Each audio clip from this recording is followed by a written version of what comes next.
অনেক দিন আগের কথা। শান্তিপুর গ্রামে জমিদার ছিলেন সনাতন মুখুজ্জে। সনাতন মুখুজ্জে ছিল খুব অত্যাচারী জমিদার। তার জমিদারিতে সাধারণ মানুষ একেবারে অতিষ্ঠ হয়ে উঠেছিল। হুজুর, আপনি যা বলছেন তা তো এখন হওয়া মুশকিল। অত শত আমি জানি না নায়েব মশাই। গিন্নির ইচ্ছে হয়েছে এখন কপি খাবে। আমি যেখান থেকে হোক কপি চাই। তা যদি গিন্নিমা কপি খেতে চানই, সে না হয় একটা দুটো কপি জোগাড় করে আনা গেল।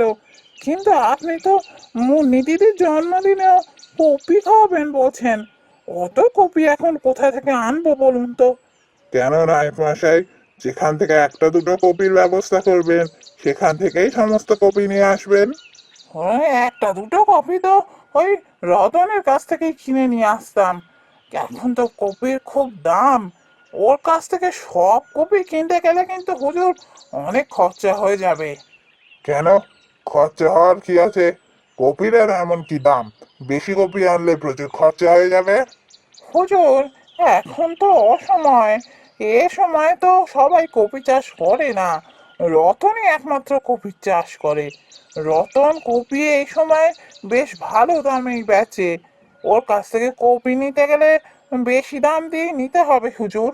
কি, আমি গ্রামের জমিদার, আমার কাছ থেকে বেশি দাম নেবে? এত বড় সাহস! চলুন না মশাই, আমি নিজে যাব রতনের কাছে, দেখি কি করে বেশি দাম নেয়।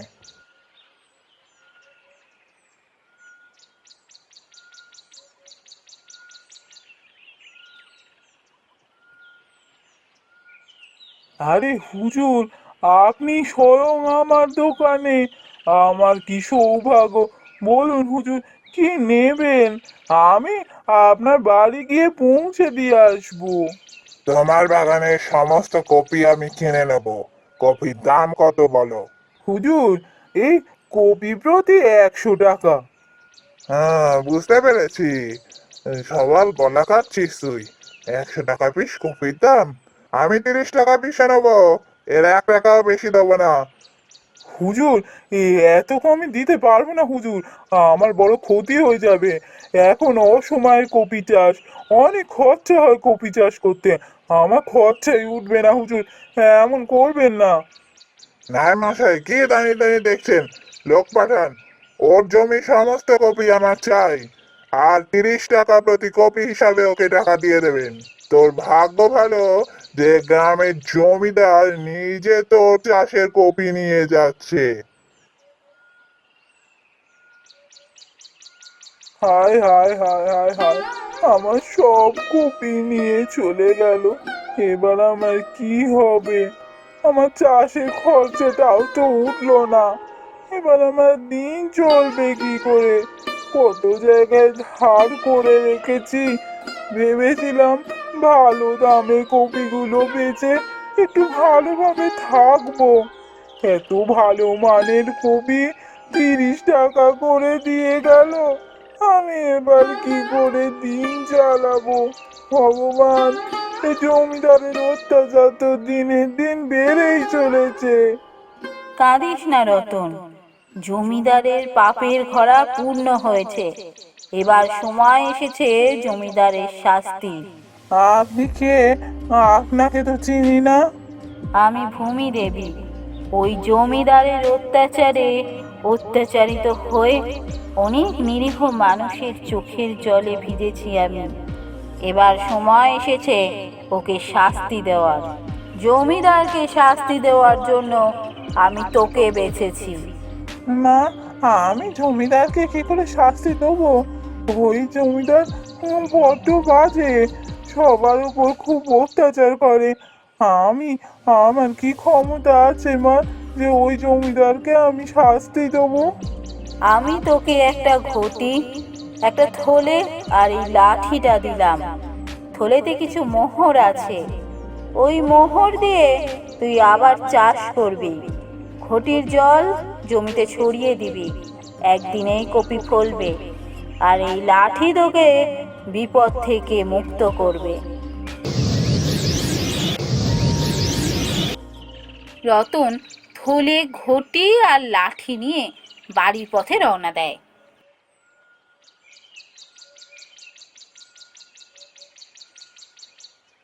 কি গো, তোমার এত আসতে দেরি হলো কেন গো? আমার কি চিন্তা হচ্ছিল, এই ভাবছিলাম এবার বাজারের দিকে গিয়ে একটু দেখবো। বাজারের দিকে গিয়ে তুমি আমায় পেতে? আমি তো বাজারে ছিলাম না। সে কি গো, আজ কপি বেচতে যাওনি বাজারে? তো কোথায় গেছিলে? রতন তখন তার সাথে সকাল থেকে ঘটে যাওয়া সমস্ত ঘটনা বলল। সত্যি বলছো? ভূমি দেবী তোমাকে বলেছেন জমিদার মশাইকে শাস্তি দিতে? আমাদের কি সৌভাগ্য গো যে ভূমি দেবী তোমাকে পছন্দ করেছেন। ওই জমিদার শাস্তি পেলে পুরো গ্রাম শান্তি পাবে। তুমি দাঁড়িয়ে আছো কেন? যাও না, আবার কপি চাষের ব্যবস্থা করো না গিয়ে। হ্যাঁ, এই তো আমি যাচ্ছি।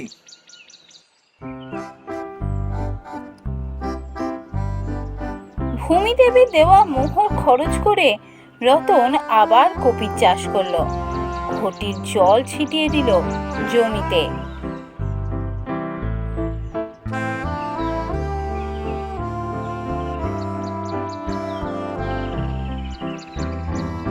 দেবীর কথা মতোই পরের দিনই ক্ষেত ভর্তি কপি ফলল রতনের। সেই কপি নিয়ে রতন বাজারে গেল কপি বিক্রি করতে।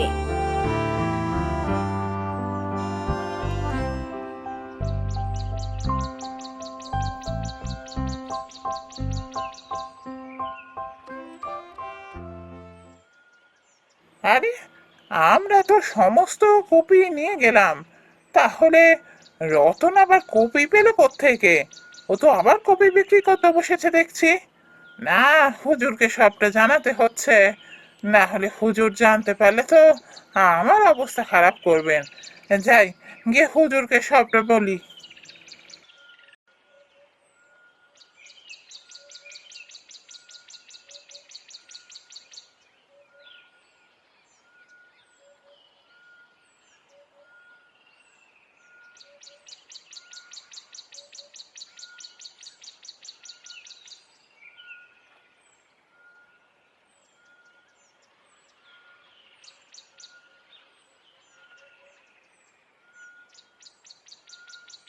কি বলেন নাই মশাই?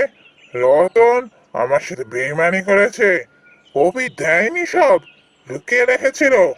ঠিক আছে, আমি নিজে যাব রতনের বাড়িতে, আমি সব কপি নিয়ে আসবো। এবার নিয়ে আসবো বিনে পয়সায়, একটা টাকাও পাবে না ও।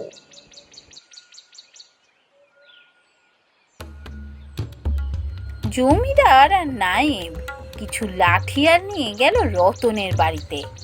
রতন, রতন, বাড়িতে আছিস নাকি? বেরো বলছি। আগে হুজুর, আমাদের কি সৌভাগ্য, হুজুর আমাদের বাড়িতে এসেছেন। আসুন হুজুর, হুজুর ভেতরে আসুন। না না, আমি ভেতরে যাব বলে আসিনি। রতন কোথায়? হুজুর, ও তো বাজার থেকে এখনো ফেরেনি। এই, যা তোরা, দেখ গিয়ে রতন কোথায় কপি লুকিয়ে রেখে দিয়েছে। সমস্ত কপি নিয়ে যায় জমিদার বাড়িতে। লাঠি, আমাদের বিপদ থেকে বাঁচাও লাঠি, আমাদের ঘোর বিপদ এসছে, আমাদের বাঁচাও। রতনের স্ত্রীর কথা শেষ হওয়ার আগেই কোথা থেকে যেন কটা লাঠি এসে জমিদার নায়েব আর লাঠিয়ালদের মাথায় দমাদম মারতে লাগলো।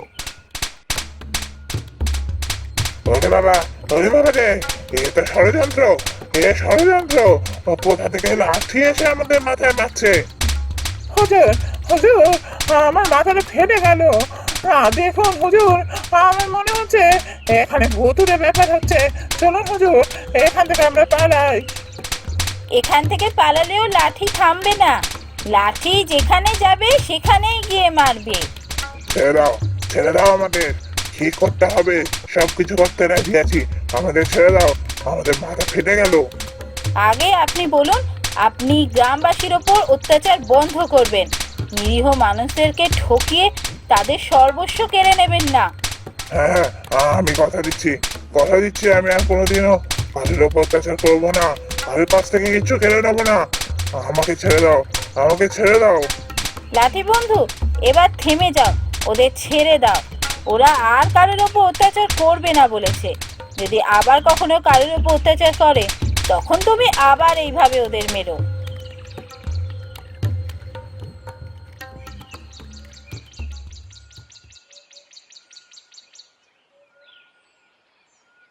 লাঠির ঘা খেয়ে জমিদার একেবারে বদলে যায়। সে আর কখনো কোনোদিনও কোনো গ্রামবাসীর উপর অত্যাচার করেনি, বরং কিছু ক্ষেত্রে গ্রামবাসীদের অল্প আধটু সাহায্যই করেছে। জমিদার বদলে যাওয়াতে গ্রামবাসীরাও সুখে শান্তিতে দিন কাটাতে লাগে।